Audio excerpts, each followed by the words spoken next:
Hace 52 años, en el continente sudamericano de América Latina, un avión uruguayo, con rumbo a Chile, se estrellaría en la cordillera de las fuertes y frías montañas de los Andes, entre los países de Chile y Argentina. De este gran accidente, en la que originalmente iban 45 pasajeros, conformados mayormente por un equipo de rugby, con algunos amigos y familiares, de los cuales, luego de 72 días de frío extremo, avalanchas, y comida escasa, solo lograrían sobrevivir 16 personas para contar esta hazaña.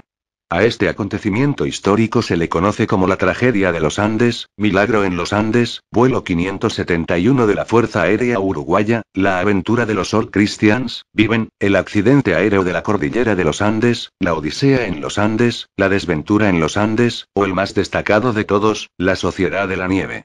La historia de los uruguayos en los Andes, es un acontecimiento que me ha gustado bastante desde que vi su adaptación de Netflix, y no solo por ser un filme latinoamericano, es fascinante y digna de admirar por ser una historia no solo de supervivencia y superación, como a veces se suele malinterpretar, sino también una historia de amistad, compañerismo y luto, pero no vengo a darles un análisis de todo ello, por lo menos, no en este vídeo.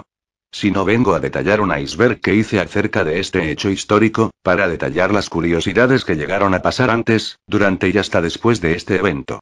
De una vez quisiera agradecer a estos dos grupos de Facebook que me ayudaron a hacer esto posible, de aquí les mando un gran saludo. En todo caso, que sepan que este vídeo lo hice con más intenciones de entretener, que de dármelas de informativo. En todo caso, siempre puedo recomendar los libros de los supervivientes, como sus entrevistas. Ahora, sin nada más que aclarar, viajemos y sumerjámonos en los misterios de este hecho.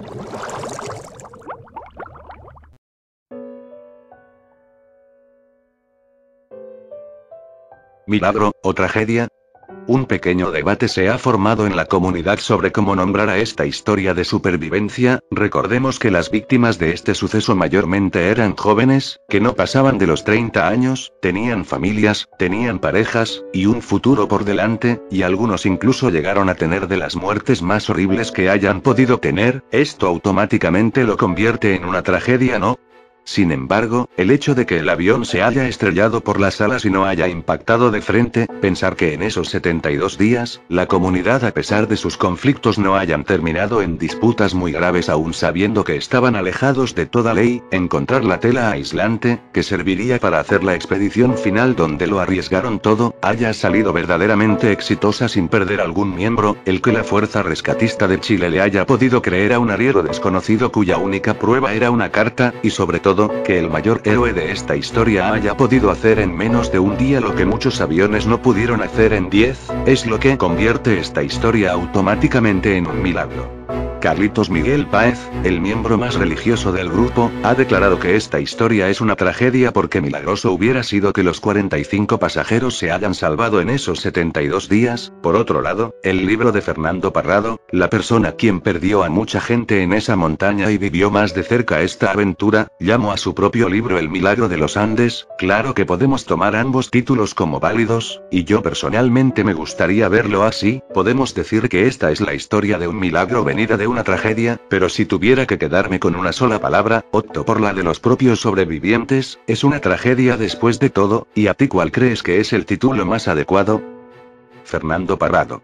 Fernando Soler Parrado Douglay, es conocido por ser la persona a quien más se le ha dado el protagonismo de aquella desventura, y a veces se le confunde como el líder de toda esta sociedad, más que nada por ser la persona que más desafíos llegó a tener. En resumen de toda su historia lo podemos poner así: Nando era parte del grupo deportivo de los All Christians, llegando a conocer a la mayoría de los pasajeros en el viaje, donde irían también su madre y su hermana. Al momento de estrellarse en la montaña, perdería a su madre, y sus dos mejores amigos, Guido Magri y Francisco Aval, y de paso quedaría en coma, dado por muerto en un principio. 3 días después de darle sin querer el mejor tratamiento para su condición, despertaría para cuidar a su hermana que estaba muy herida, de la cual pronto fallecería 5 días después. Sería una de las personas que propondría alimentarse de los cuerpos para aumentar su supervivencia. También sobreviviría a la avalancha en la que perdería a su capitán, y luego de 4 días sepultados por la nieve lograría salir, para luego estar en la segunda segunda expedición a la cola del avión, y encontrar aquella tela, finalmente haría su logro más grande en hacer esa gran caminata hacia las tierras de Chile junto con Roberto Canessa, y ayudaría de guiar a los helicópteros hacia los demás supervivientes para ser rescatados, convirtiéndolo en un héroe en todas sus letras.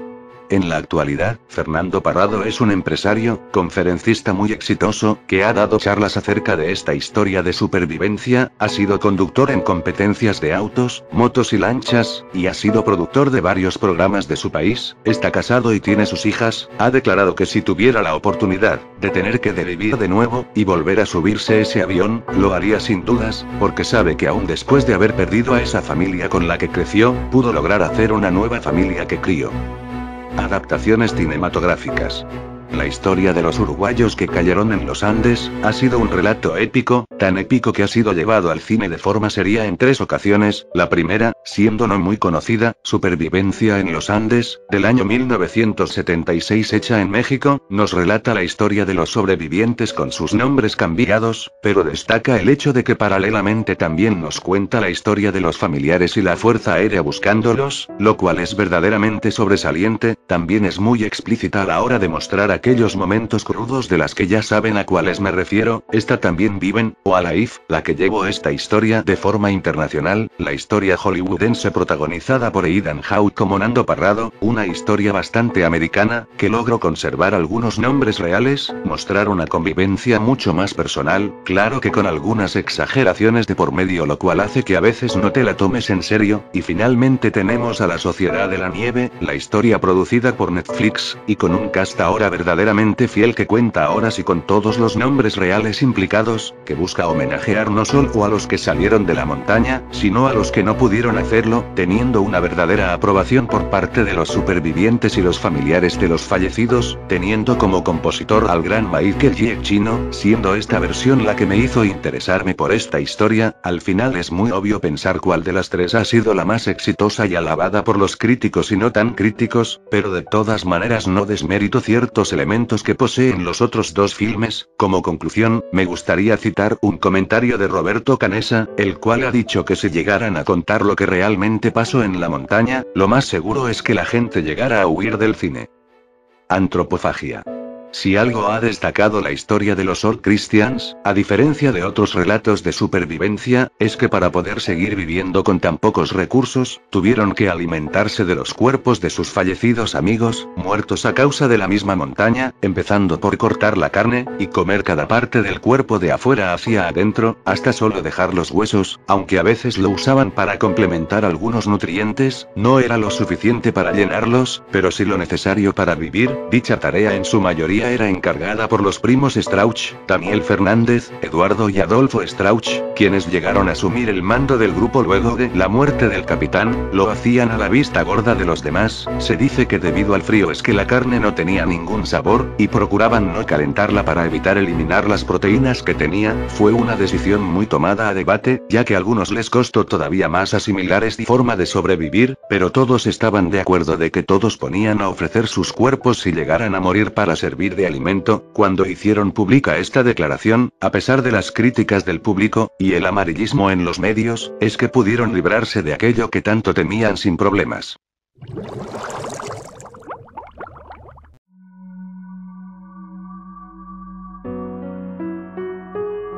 Sergio Catalán.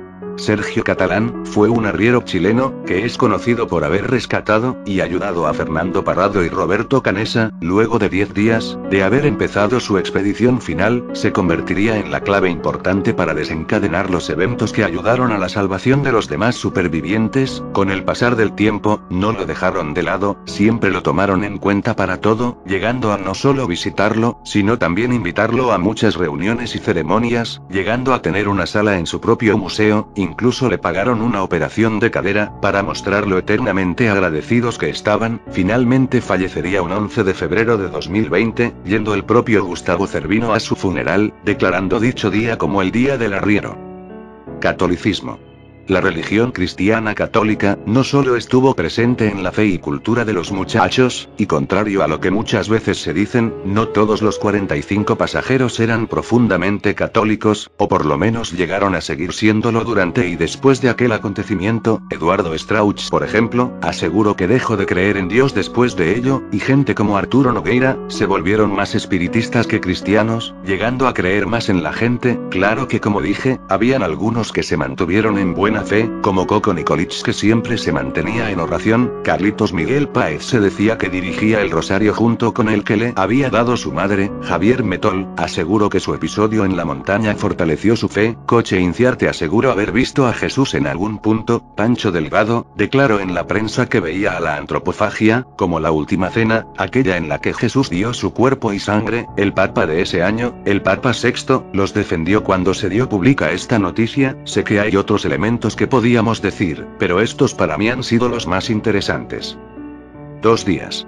En las adaptaciones fílmicas, es muy común ver que muchas cosas que por lo general tardaron mucho tiempo en pasar, las tengan que reducirlo en un mínimo de tiempo para hacer más llevadera la cosa, como por ejemplo, en la película, vimos que primero llegan al aeropuerto para despegar, y una transición después vemos que llegan a Chile en un mismo día, cuando en realidad, no tardaron un día, fueron 2, se sabe que primero debían parar por Mendoza por cuestiones de clima, y al final estaban si volver a volar o no. Otro ejemplo podemos mencionar cuando Nando y Roberto se toparon con el arriero, no se lo toparon luego de 10 días como se dice comúnmente, fueron en 9, lo que pasa es que ese mismo día, el río estaba tan fuerte que solo lograron escuchar la palabra mañana, y al día siguiente, ya les habían dado papel y lápiz. Por último, incluso podríamos mencionar El Rescate, donde las películas no muestran que en cada día se tuvieron que llevar por la mitad al grupo de supervivientes, omitiendo que en este rescate, 2 figuras opuestas resaltarían, pero de eso hablaremos más adelante.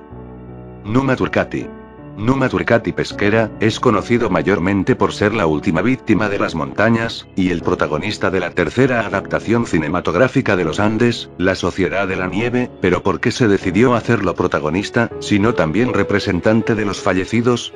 Pues tuvo un papel bastante igual, y a la vez muy contrario que al de Fernando Parrado, ya que en el primer día, salió sin muchas heridas durante el impacto, estuvo junto con Gustavo Cervino en la primera expedición, y dispuesto a hacer la última, y fue el que opuso más resistencia a la hora de usar la carne de los fallecidos. Vale la pena aclarar lo importante, Numa sí comió carne, la cosa es que no lo hacía tan seguido como otros. Cuando obtuvo una infección en la pierna de la que aún se desconoce su causa, por lo cual no pudo participar en más actividades, estuvo tan deprimido que dejó de comer, llegando a tener muchas infecciones en la espalda, de la cual nunca llegó a quejarse durante su procedimiento. Se dice que era la persona que más dio lo mejor de sí para todos, a pesar de no conocer a nadie, salvo a su amigo Pancho Delgado, y el difunto Gastón Costemalle. Al morir motivó a Roberto Canesa a hacer la expedición final, dejando un legado de amor para sus amigos. Un año después, el equipo de soccer de quien era capitán, fue cambiado a Numa Turcati en su honor.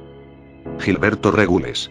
Gilberto Regules, mejor conocido como Tito, es conocido como la persona que verdaderamente convenció a Numa de viajar, y ser aquel miembro del equipo de los All Christians, junto con Alfredo Civilis, y Bobby August, en no haber subido al avión militar Fairchild 571, y por ende, haberse salvado de aquel trágico suceso, al haber ido de fiesta la noche anterior y quedarse dormido. Esta historia podría acabar feliz de esta manera, pero por desgracia no fue así. Años más tarde, en 1991, aquel sueño que una vez lo salvó, lo mataría esta vez. Al quedarse dormido en el volante de su auto, tendría un accidente de auto, donde esta vez moriría, y la parca reclamaría lo que alguna vez se le escapó.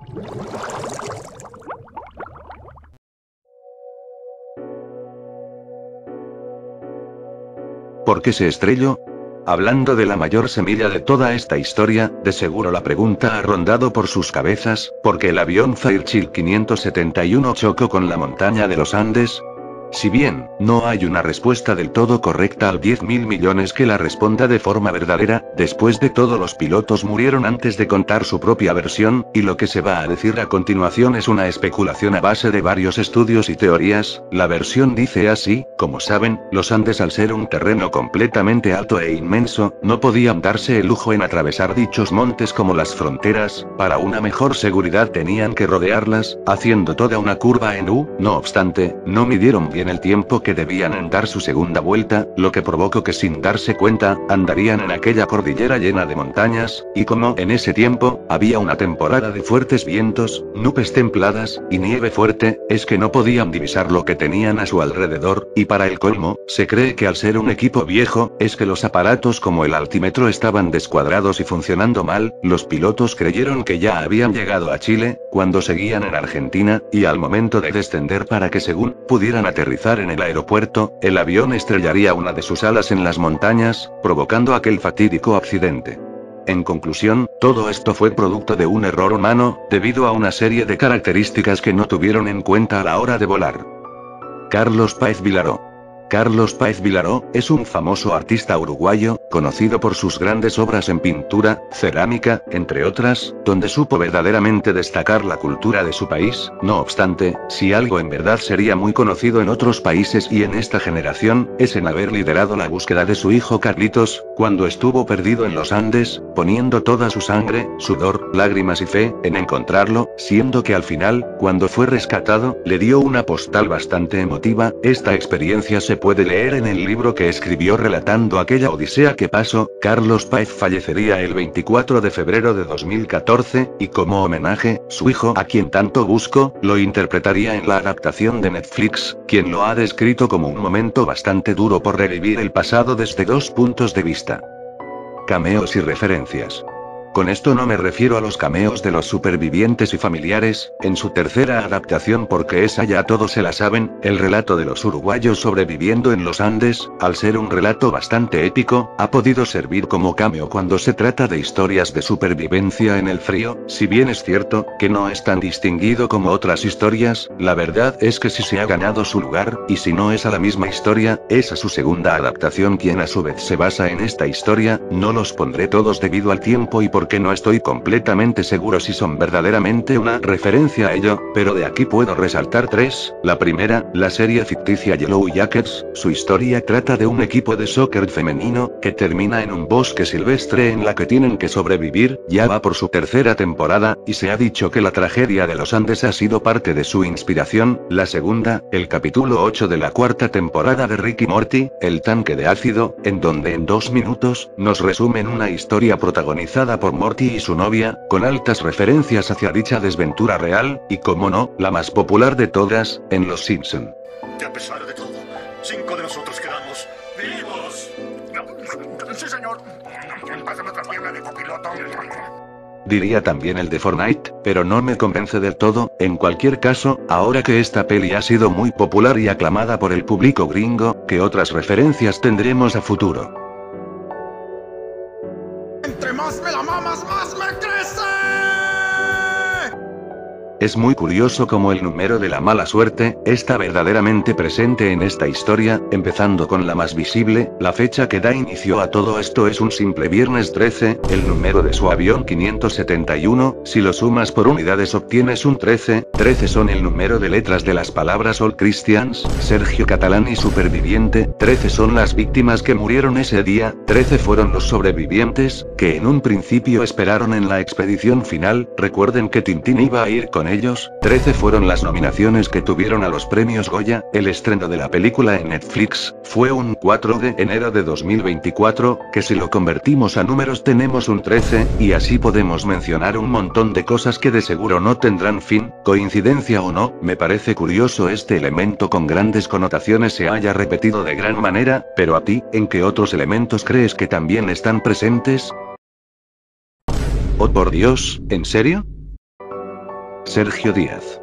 El rescatista Sergio Díaz, fue uno de los tantos héroes no mencionados en las películas, pero que puedes encontrar en los libros biográficos, más que nada porque estuvo presente en los 2 días de rescate antes mencionados. Es muy recordado porque trató a los náufragos, con el debido respeto que se merecen, llegando a pasar la noche en el mismo fuselaje, siendo muy servicial a la hora de repartir la comida. Llegó a tener una gran convivencia con los muchachos, ya que también cantaron, les enseñó una poesía de la que se acuerdan, y celebraron su su cumpleaños ahí. Por desgracia esta alegría no podría perdurar siempre, las fotos de los restos humanos serían filtradas a la prensa por otro rescatista, y se sabe que Sergio Díaz llegó a sentirse muy culpable de su ataque. Un año después, la persona fallecería de formas misteriosas que aún no se han revelado, solo se ha dicho que murió de tristeza. De todas formas, recomiendo mucho ver el homenaje hecho por Gustavo Cervino, si quieren ver más de este tema.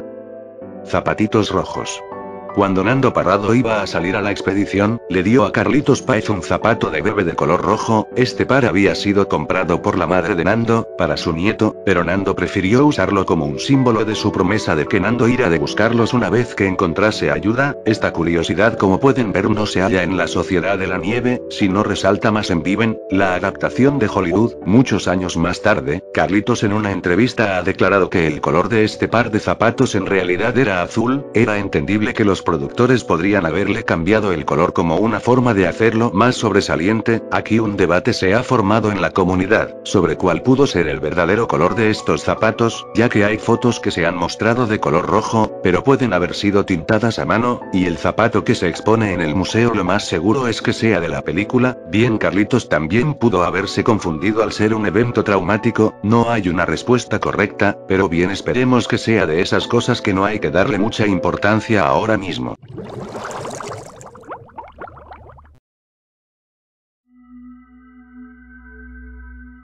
Roberto François.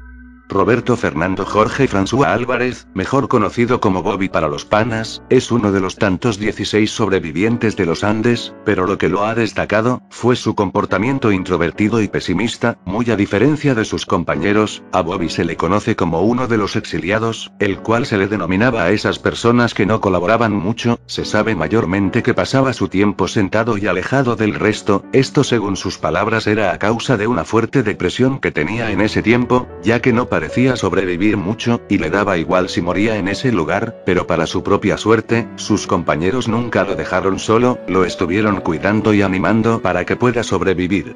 Pero el dato no acaba ahí. Como consecuencia de esta tragedia, Bobby no solo sería incapaz de volver a subirse a otro avión, al punto en que tuvieron que llevarlo sedado para devolverlo a Uruguay, sino que también por no querer hacer pública su experiencia en los Andes, más que nada por la inmensa culpa de sobreviviente de afrontar a las madres de quienes no volvieron. Pero aún así, eso no lo detuvo para seguir reuniéndose con los demás. Llegó a tener un día de pesca con Roberto y el hijo de Carlos Roque, uno de los tripulantes fallecidos. Con el pasar del tiempo, perdería a su primogénito Roberto en 2020, y su hijo Federico, muy contrario a él, se volvería piloto de avión, y sería alguien más abierto de forma pública. Si algo me gustaría resaltar de la historia de Bobby, es el hecho de que su rol en esta historia, nos demuestran que los sobrevivientes no solo eran un grupo de jóvenes dedicados al laburo de la supervivencia, sino también tenían ese espacio de amor y compasión para dar a los suyos, y creo que esa es la gran importancia que dio Bobby para su equipo. El asado de Carlitos. Esto puede ser gracioso en cierta forma. Roberto Canessa cuenta en una entrevista que cuando estaban sepultados en el fuselaje a causa de las avalanchas, con varios compañeros fallecidos, y una cantidad limitada de luz, y el oxígeno apenas entrando, unos días más tarde, Carlitos quiso animar las cosas, intentando festejar el cumpleaños de su hermana, e invitando a todos los sobrevivientes a un asado. Y al día siguiente Carlitos dice, hoy es un día muy importante, imagínate, todos los muertos, 7 muertos alrededor, el avión tapado de nieve, congelándonos de frío, y Carlitos diciendo, hoy es un día muy importante, sí, porque hoy cumple 14 años mi hermana, y el año que viene voy a hacer un asado, con chorizo, morcilla. Proyectando, yo, Carlitos, cállate la boca, no seas tarado, estamos enterrados acá y a jorobar con tu hermana. Canessa, vos tenés muy mala onda, vos no te voy a invitar al asado. Me gustaría creer que esto fue hecho, como dije, para animar más a sus compañeros, y como no, darles una verdadera motivación para luchar. Y si se lo preguntan, al final tuvieron más de un asado con el pasar del tiempo, y claro, Roberto Canessa sí fue invitado. Rafael Echavarren. Rafael Echavarren Vázquez, mejor conocido como el Vasco por su ascendencia de vasca, fue conocido por ser uno de los miembros más alegres y optimistas en el lugar. A pesar de su condición, su frase más popular era la que la repetía todos los días en todas las mañanas: soy Rafael Echavarren, y juro que regresaré. Lastimosamente sucumbiría a su herida provocada por el accidente. Lo que lo hace destacable a diferencia de otros fallecidos, es que su padre, Ricardo Echavarren, al enterarse de sus deseos por volver, partiría a una expedición a recuperar sus restos, y a pesar de todos los problemas legales que llegó a tener, pudo traerlo de regreso para sepultarlo en el panteón familiar, dando por cumplido su juramento personal. Como dato adicional, su actor Chori Segura contaría una experiencia que tuvo con las hermanas del Vasco, haciendo un emotivo reencuentro espiritual, y no será el único que veremos en este iceberg. Si quiere un pan en la mesa, bote a Canesa. Otra cosa que puede hacer reír, el superviviente conocido por ser el médico del grupo, y el compañero de la expedición final de Nando Parrado, entraría a la candidatura de la presidencia de Uruguay en 1994, representando al Partido Azul. El eslogan de su campaña lo hizo el propio Carlitos. He de mencionar que a pesar de la inmensa admiración que se le tiene a su persona, no llegó a los finalistas, es más, ni siquiera pasó del 0.1% de los votos. Se cree que ni los propios sobrevivientes votaron por él. Esta experiencia, la verdad es que se cuenta con mucha alegría a pesar de todo. Se cree que una década más tarde se le ofrecería el puesto de candidatura para la vicepresidencia, pero esta vez lo rechazaría. Este jueves 20 horas, Gabriel Pereira 3105. La fuerza de un país, Roberto Canesa, Presidente de todo un país. Hotel Termas del Sosneado. Una de las curiosidades más famosas de la tragedia de los Andes dice que si los sobrevivientes hacían una expedición en el lado este de su ubicación, podían haber llegado a un lugar llamado Hotel Termas del Sosneado, que si bien, para ese entonces ya estaba abandonado, podía haberles servido de mejor refugio para ellos, y evitar cosas como avalanchas. Sumado a eso, a pesar de su abandono, había gente que todavía vigilaba ese lugar, y podían haber contactado ayuda rápidamente. No obstante, esto no pudo darse así debido a que los sobrevivientes no estaban del todo ubicados, no sabían específicamente en qué lugar se encontraban, más aún, cuando el piloto en sus últimos alientos solo repetía que habían pasado Curicó, Chile, cuando, como dije, todavía seguían en Argentina. Se cree que aun si tomaban esta alternativa todavía estaban en un gran problema debido a que en esas temporadas, el río que tenían era demasiado grande como para atravesarlo, o por lo menos hacer contacto con lo que tenían al frente. En la actualidad, este lugar es usado como punto de partida para ir al lugar exacto donde tuvieron aquella desventura. Monte Seler. El padre de Fernando Parrado, Seler Parrado, muy al contrario del padre de Carlitos, llegó a darse por vencido desde el primer día en que se enteró que el avión no llegó al lugar. Nando cuenta que cuando volvió a casa, su padre ya había vendido sus cosas, y de paso ya se había conseguido una nueva pareja, pero antes de que lo acusen de apático, déjenme continuar. Nando contó que por más de 20 años, visitaría aquel monumento en donde descansaban los cuerpos de su mujer e hija, incluso más que el mismo Nando. Como última petición, pidió que al morir, su cuerpo no solo fuera cremado, sino también que sus cenizas fueran llevadas a aquella cordillera a descansar junto a su familia perdida. Es por eso que creo que aquel monte, nombrado en su honor, el cual fue bautizado en su expedición final, la tiene más que merecida. Nando comentaba que fue una de las motivaciones que lo impulsaban a seguir, un gran hombre.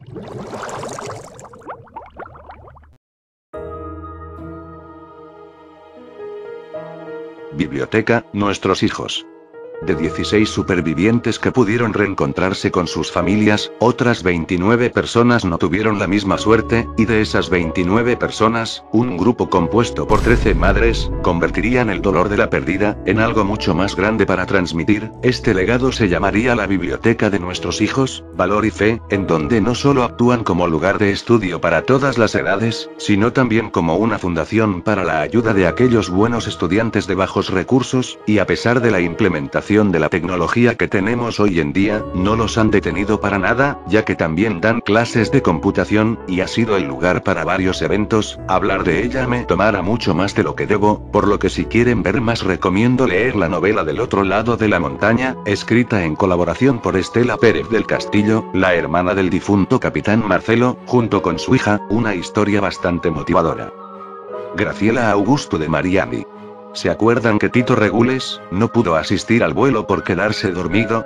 Pues en teoría, habían llenado a todas las vacantes disponibles, por lo que 45 personas sí o sí, iban a viajar ese día, y entonces aquí viene alguien completamente ajena a todo el grupo a incorporarse a este viaje. Graciela Obdulía Augusto Gumila de Mariani. De lo que se sabía para ese momento, es que necesitaba viajar a Chile para ir a la boda de su hija, y en un principio iba a abordar un vuelo comercial de forma común, pero aprovechando la oferta de los All Christians, por un vuelo más rápido, pero a la vez más barato, no dudo en aceptar, por desgracia pasó lo que ya sabíamos que iba a pasar. Al momento de estrellarse, desgraciadamente al estar en la primera fila, llegó a ser aplastada por un cúmulo de asientos y metales y quedando atrapada. Los sobrevivientes de aquel impacto intentaron ayudarla, pero solo lograron tomar su mano para hacer su deceso entre gritos algo más ligero. No llegó a pasar de la primera noche, teniendo una de las muertes más horribles de esta tragedia. Hasta el día de hoy, los datos acerca de la señora Augusto han sido meros comentarios de terceros. No sabemos de alguna declaración de su esposo e hija, hecho de forma pública y oficial, hacia este acontecimiento que no pudo sobrevivir.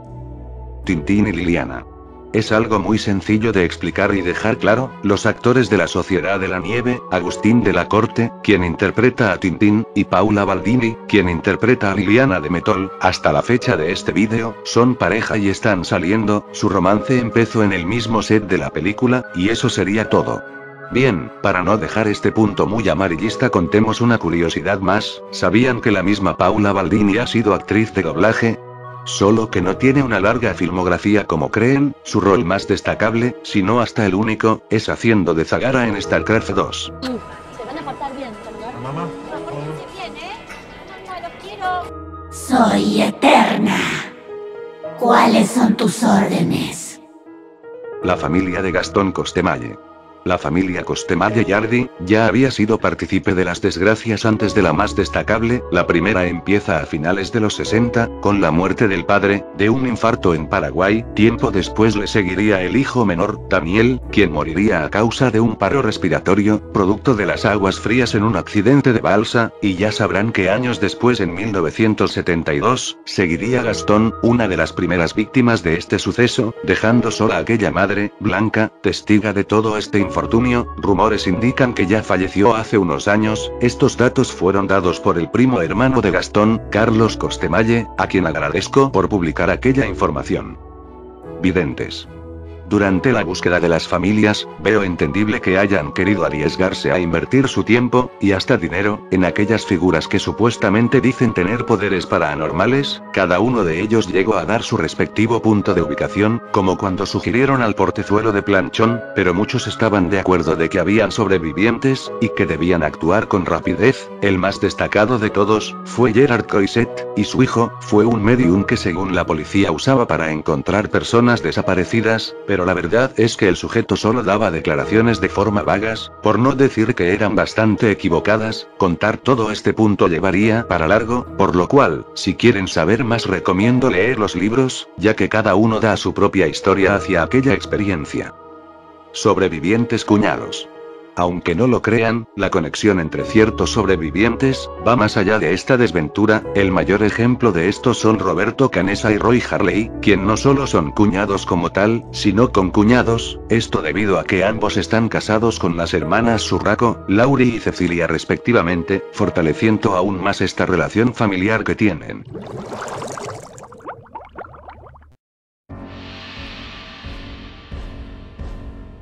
Fandom.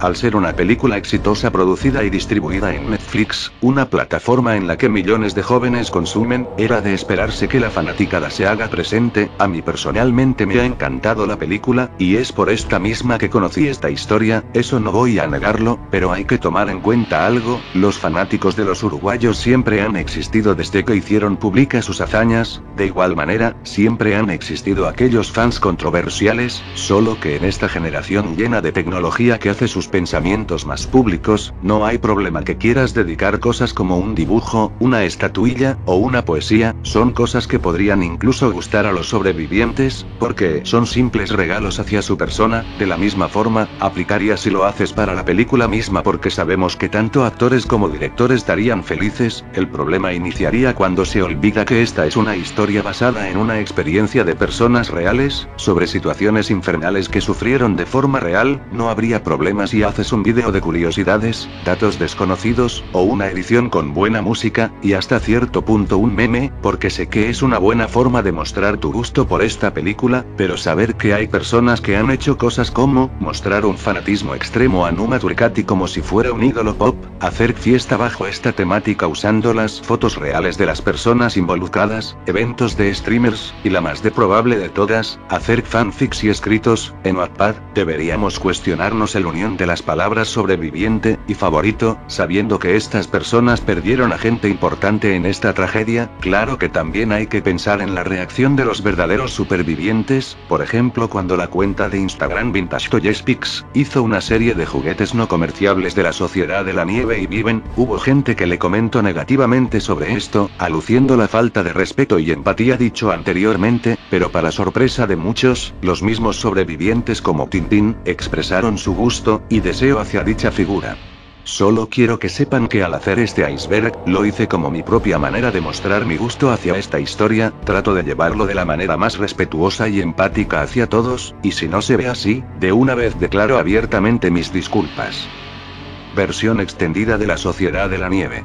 J. de Bayona ha comentado que llegó a grabar 600 horas de vídeo, que daban para una peli de 50 horas, mucho del material usado se ha subido en la red, y se pueden ver que hay ciertas imágenes curiosas que no se vieron en el corte final, como por ejemplo la muerte de Carlos Valeta, la más destacable de todas, el cambio del verdadero Gustavo Cervino como entrenador, el cambio del Antonio Vincintín, la recreación de la entrevista de Nando Parrado, la aparición de la familia de Numa Turcati, y la toma en la que Gustavo Cervino se quita su cinturón para salvar su vida, algo que está puesto en el guión subido de los premios Goya, y así se pueden mencionar un montón de imágenes que rondan en la internet. Estos comentarios acerca de estas escenas y tomas eliminadas se le han llegado al director, y comento que si la película llegara a ocupar el puesto número 1 de las más vistas de Netflix estaría trabajando en dicha versión extendida, pero pasan los meses, y todavía no han habido noticias acerca de ello. Algunos han llegado a comentar que Bayona dejó bien claro que este era el corte final con todos los premios y reconocimientos puestos, y lo máximo que se ha anunciado para el próximo año, es una serie de documentales. Personalmente si me lo preguntan, si me gustaría ver una versión extendida de esta adaptación, no me la imagino introduciendo aquellas cosas que ya dije, pero si eres alguien que le ha puesto interés en investigar más esta historia te darás cuenta de los elementos que bien, podrían hacer el metraje más aburrido debido a su larga duración, o hacer la experiencia todavía más vivencial, quizás el tiempo lo dirá.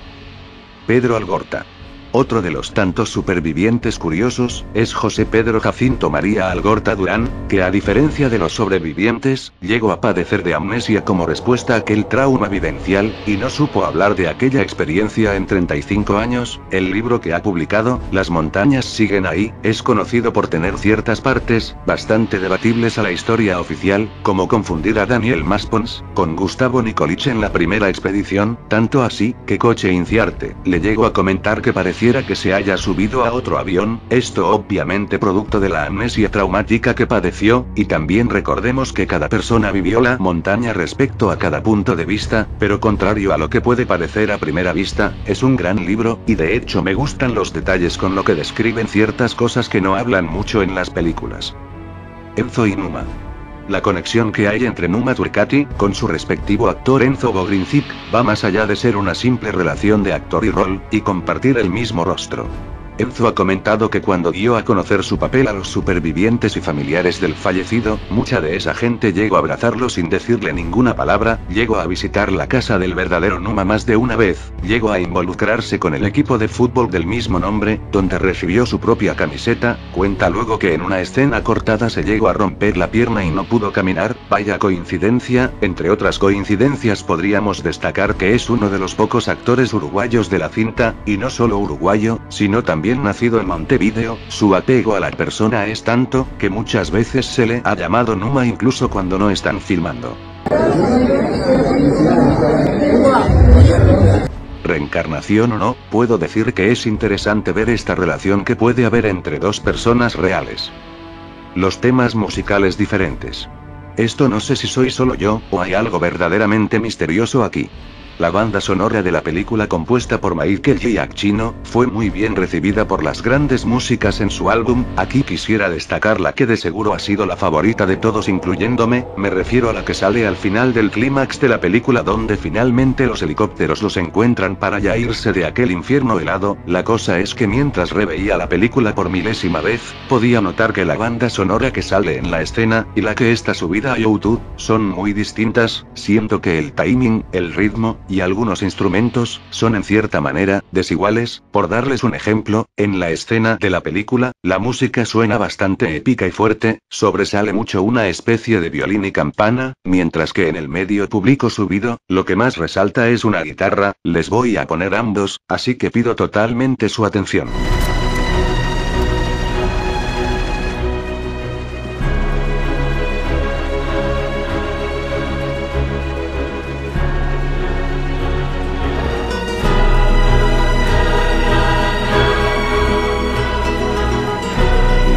Y mientras estaba haciendo esta parte, notaba que también los últimos párrafos musicales empiezan de manera distinta.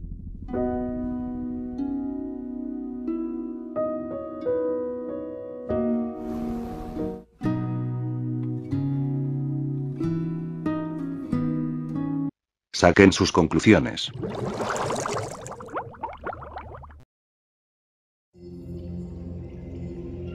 La nota de Numa. No quiero iniciar ningún conflicto personal, así que pido neutralidad y serenidad. ¿Se acuerdan de aquel pedazo de papel que de seguro hizo llorar a más de uno? Aquel escrito bíblico de Juan 15, 13 a 17, que dice que no hay amor más grande que el que da la vida por sus amigos, y que motiva a Roberto Canessa a por fin realizar la expedición final. Pues dicho evento, posiblemente sea falso, e inventado por la película, o al menos así lo asegura Tintin Vicintini.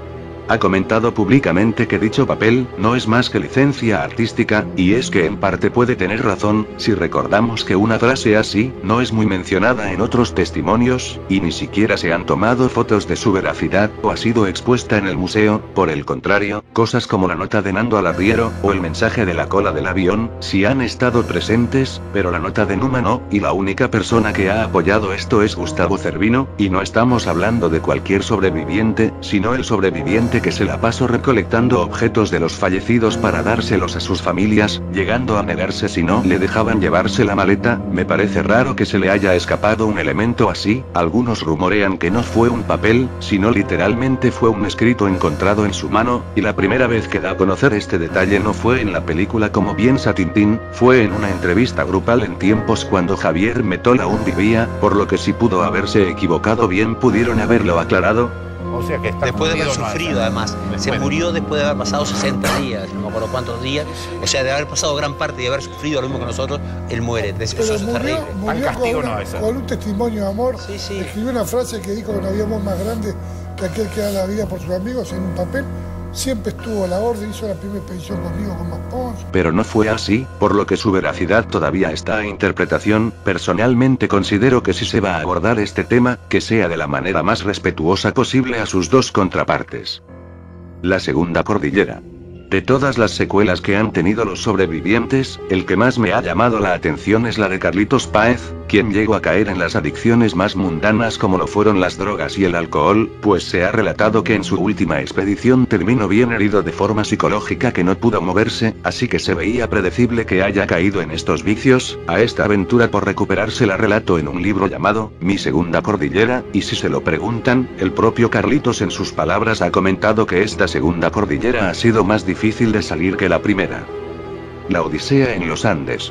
La Odisea de los Andes de 1976, es considerado por muchos seguidores de la tragedia, como uno de los documentales más perturbadores que han hablado de este tema. Principalmente se debe a que en cierto momento del filme, a la hora de hablar de la antropofagia, empiezan a mostrar imágenes de los restos de aquella fuente de alimentos que estaban obligados a comer, mostrando órganos, huesos, pieles, sin mucha censura más que la calidad antigua de su época. Se rumoreaba que supuestamente se podía ver el cadáver de Numa Turcati, pero yo lo vi, y no fue así. Este documental solo se puede encontrar doblado al japonés y subtitulado al español. Se solía subir mucho a YouTube pero llegaba a ser tumbado, supuestamente por copyright, pero por suerte no se ha perdido, y pude encontrarlo fácilmente. No les voy a pasar el link en donde lo vi porque tampoco que se pierda, así que dejo esta curiosidad en sus manos.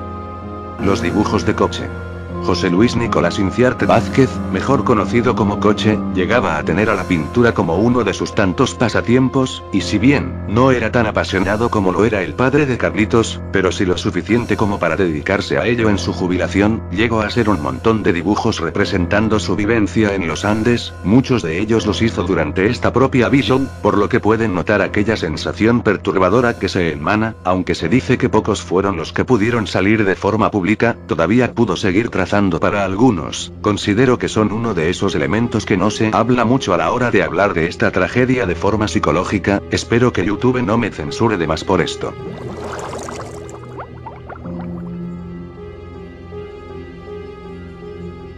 Claudio Lucero.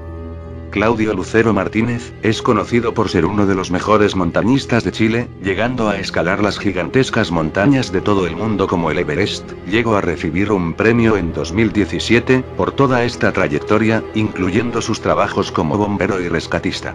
Pero si algo lo haría verdaderamente sobresaliente en la historia, es por su contacto con los sobrevivientes de los Andes, y por desgracia, no es uno positivo. Fue junto a Sergio Díaz, uno de los rescatistas ya mencionados, en los helicópteros de rescate, y estuvo con la mitad de ellos para pasar las últimas 2 noches en aquel fuselaje, pero muy a diferencia de su compañero, Claudio Lucero mostraría una enorme apatía hacia ellos, llegando incluso a amenazarlos con una pistola en su cintura si se le acercaban. Muchos años después, se había conocido por hacer pública su declaración de que para la tragedia en los Andes fue un simple espectáculo planeado para obtener fama, siendo su mayor argumento, el hecho de haber esperado 60 días para hacer la expedición final, y no en el día 10 cuando anunciaron el cancelamiento de las búsquedas. Ignorando el hecho de que había gente como Fernando Parrado que sí querían lanzarse a ello, pero la razón por la cual no se pudo hacer eso fue más que nada por las condiciones climáticas extremas. Recordemos que venían de una región enteramente cálida, por lo cual no tenían equipo para abrigarse del todo, y pasar las noches fuera del avión era una tortura de la que sus expedicionarios tenían que recurrir a varios métodos para sobrevivir. No fue que hasta milagrosamente encontraron la tela aislante. Sumado a eso, que no creo que unos buscadores de fama quieran haber recurrido a la antropofagia para sobrevivir, sabiendo la polémica que les trajo después. En fin, que por suerte esta controversia no escaló a mayores. También se ha llegado a rumorear que fue la persona que difundió las fotos de estos restos humanos, que llevaría indirectamente a la muerte de Sergio Díaz. Claudio Lucero es un personaje bastante detestable, cuyos mayores logros y victorias hubieran sobresalido, si tan solo hubiera cerrado la boca. Funa a Roberto Canessa. Roberto Canessa, uno de los héroes principales de esta historia por ser el médico del grupo y segundo partícipe en la expedición final, en abril de 2024, fue acusado de manoseo indebido a 2 mujeres de forma pública en un programa de México, llegando a ser muy atacado no solo por la prensa, sino también por varios mexicanos, llegando a ser muy insultado. La prensa pidió una respuesta ante toda esta acusación, y solo ha respondido que dichas demandas habían sido hechas de mala fe, negándose a hablar de más. Si me lo preguntan a mí, esta funa es el mayor reflejo de lo amarillista que pueden ser las redes sociales. En todos sus años dando charlas de cualquier tema, y con las miles de personas que se debió haber topado, en ningún momento presentaron una queja así, y las víctimas entre comillas, que más validación podrían tener en este tipo de acusaciones hacia su persona no han dicho nada, ni siquiera en el vídeo que usan como prueba se les ve incómodas o algo por el estilo, y eso que son 2 vídeos. Entiendo que también pudo ser una malinterpretación sabiendo a lo machista que puede ser México, pero honestamente considero que esta noticia se hizo más para atraer público, como cualquier medio, que intentar abarcar la charla que dio en dicho estado. Al menos, así es como lo veo yo. No sé qué dirán el resto. El secreto que jamás será revelado. Durante este iceberg, hemos visto un montón de interrogantes bastante incógnitas, bien podrían ser resueltas preguntando a las mismas personas involucradas, o a sus cercanos, pero si hay un misterio del que todos los colaboradores han optado por llevárselo hasta la tumba es, ¿quiénes fueron los cuerpos que sirvieron como alimento? La antropofagia fue algo muy resaltante de su historia, pero también algo feo de abordar. Rumores y malas lenguas han tenido sus propias aportaciones de acuerdo a algunos comentarios. Por ejemplo, según un reportaje de noticias asegura que se encontraron 13 cuerpos intactos, los otros 16 eran esqueletos. Las mujeres tenían inmunidad, algunos cuerpos debido a la gran distancia en la que se encontraban es que no podían ser utilizados, los cuerpos de los pilotos debido a que estaban atrapados no se podían utilizar del todo, los que que estaban en la hamaca tampoco podían ser utilizados debido a la gangrena con la que murieron, y así pueden hacer sus propias deducciones, pero si quieren una información más exacta estará de forma permanentemente encerrada en los sobrevivientes, especialmente en los primos Strauch, y creo que por el bien psicológico de todos, es preferible que esos nombres nunca salgan a la luz. Espero que les haya gustado. Sé que de seguro me faltaron cosas que añadir, pero la verdad es que quería asegurarme que este iceberg tenga la mayor información verdadera, por lo que si hay cosas que me faltaron poner, siempre pueden escribirla en la caja de comentarios. De la misma forma, si quieren saber más, siempre pueden entrar a los dos grupos antes mencionados. Agradezco mucho como cada miembro que supo darme una respectiva información, y supongo que doy por finalizado esto. No olviden comentar, suscribirse, y darle me gusta. Esto ha sido todo. Se despide Danilo 101 Tube. Chao.